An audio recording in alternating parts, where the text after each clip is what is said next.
একই জমি যদি দুজনের কাছে বিক্রি করে, অর্থাৎ একই জমি যদি দুইটা দলিল থাকে, তাহলে কোন দলিলটা টিকবে?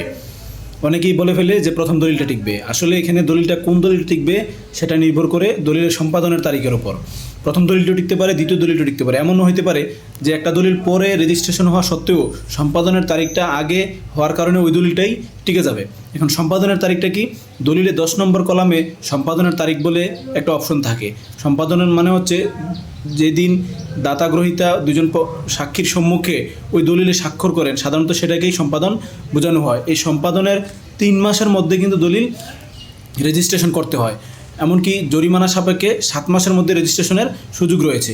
এখন যেই দলিলের সম্পাদন আগে সেই দলিলটাই কিন্তু টিকবে। সেই দলিলটা যদি পরেও কোনোভাবে রেজিস্ট্রেশন হয়, একটা দলিল আগে সম্পাদন হয়েছে কিন্তু সেটা রেজিস্ট্রেশন পরে হয়েছে, এখন মাঝখান দিয়ে ধরেন আরেকটা দলিল সম্পাদন হয়ে সেটা আগে রেজিস্ট্রেশন হয়ে গেল, সেটা কিন্তু টিকবে না।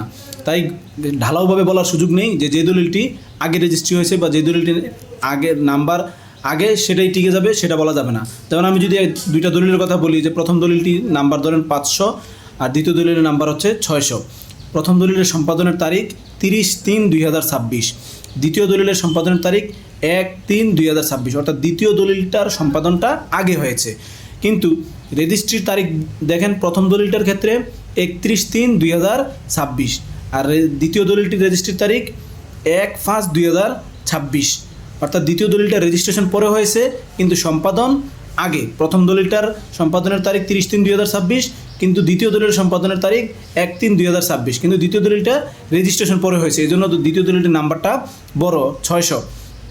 অর্থাৎ এক্ষেত্রে দুইটা দলিলের মধ্যে প্রথম দলিলটি আগে হয়েছে, নাম্বার ছোট, কিন্তু এর সম্পাদনের তারিখটি পরে দেয়া আছে। আর দ্বিতীয় দলিলটি সম্পাদনের তারিখ আগে দেওয়ার কারণে এটার রেজিস্ট্রেশন পরে হওয়া সত্ত্বেও এই দলিলটি টিকবে। আশা করি বিষয়টি বুঝেছেন। ধন্যবাদ সবাইকে। আসসালামু আলাইকুম।